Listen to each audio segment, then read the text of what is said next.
अकलियत के साथ ST, SC, OBC तीनों वर्ग चलते हैं, जिन्हें हम यहाँ के बस्तर के परिप्रेक्ष्य में बाराबानी बिरादरी व्यवस्था कहते हैं। ऐसे बाराबानी बिरादरी व्यवस्था में आने वाले लोगों का अस्तित्व का भी सवाल है, केवल हमारे आदिवासियों के अस्तित्व का सवाल नहीं है। UCC बहुत ही खतरनाक कानून है जिसको हम सबको समझना चाहिए। पूर्व वक्ता कह रहे थे, क्या प्रधानमंत्री या अन्य जो नेता हैं अपने सुविधा से वंचित होंगे? क्या वो सामान्य नागरिक की तरह रहेंगे? बिल्कुल नहीं रहेंगे।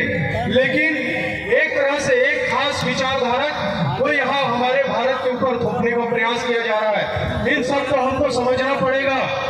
जिस प्रकार एक परिवार में यदि 4 भाई तो 4 भाई को, एक भाई को हम धर्म में शामिल कर लेते हैं, एक को राजनीति में शामिल कर लेते हैं, एक को हम जाति के आधार पे उनके अंदर बीज बो जाते हैं। और इससे यह होता है कि वो उससे यह होता है कि इससे आपसी घर में लड़ाई उत्पन्न हो जाती है और इसका फायदा पड़ोसी को मिलता है। और पड़ोसी को मिलने से पड़ोसी आपके जमीन पर वो नजर टिकाए बैठे हैं, जैसे कि 5वें अनुसूचित क्षेत्र है, 6वें अनुसूचित क्षेत्र है, यह सामान्य क्षेत्र है, वहां भी आदिवासियों के अधिकारों के अधीन रहते जमीन को लूटने का प्रयास, एक साजिश किया जा रहा है।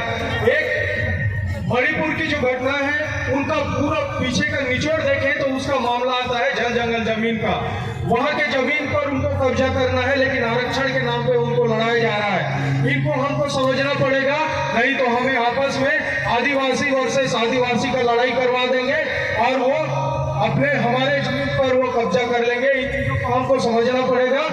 और अंत में मैं बताना चाहूंगा, जिस तरह से वन संरक्षण अधिनियम जो आया है, नया संशोधन आया है, वो उससे हमारे लिए बहुत बड़ा खतरा है, क्योंकि इनके तहत विकास कार्यों के आड़ में इस हमारे जल जंगल जमीन के क्षेत्रों को, कि आप भी जानते हैं 5वें अनुसूचित क्षेत्र में सबसे ज्यादा जल जंगल जमीन है, उन क्षेत्रों को निजी उपक्रमों के निजी हाथों में देने के लिए यह संशोधन लाया गया है। यह समझें कि आपके गांव में यदि आपके जमीन को पाना है, उस जगह में सभा का कोई महत्व खत्म कर दिया जाएगा और सरकार चाहे तो आपकी जमीन को डायरेक्ट लूटा जाएगा। इससे हमारे ग्राम सभा, हमारी प्रथाओं का यहाँ पूरी तरह से खत्म कर दिया जा रहा है। इसलिए हमको समझना पड़ेगा।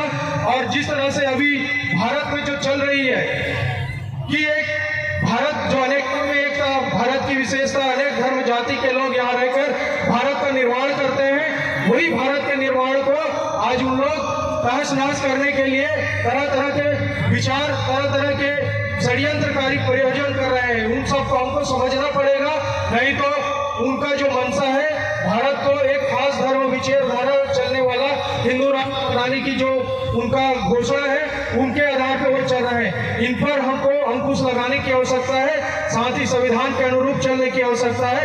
लास्ट में यही कहूंगा, न गीता से, न कुरान से, न गीता से, न कुरान से, न बाइबिल से, न कुरान से भारत देश मेरे दोस्त चलता है, तो भारत के संविधान से, भारत के संविधान से। और हम सबको इस चीज को समझना पड़े। भारत के अस्तित्व का सवाल है, भारत के संविधान के अस्तित्व का सवाल, हम सबके अस्तित्व का सवाल है। इन सबको हमको चिंतन मनन करना होगा। और आदिवासी दिवस के दिन संयुक्त राष्ट्र संघ का आज के दिन का थीम है आत्मनिर्णय, युवाओं के द्वारा दिया गया आत्मनिर्णय। हम युवाओं को सोचना पड़ेगा, आज हमें एक निर्णय लेना पड़ेगा। संयुक्त राष्ट्र द्वारा यह घोषित थीम आत्मनिर्णय में हम सभी युवाओं से प्रेरणा लें, आज ठान लें कि ऐसे देश विरोधी तत्वों से हम बचकर रहें और आगे हमारे देश को सुरक्षित रखें। इतना कहकर मैं अपना स्थान ग्रहण करता हूँ।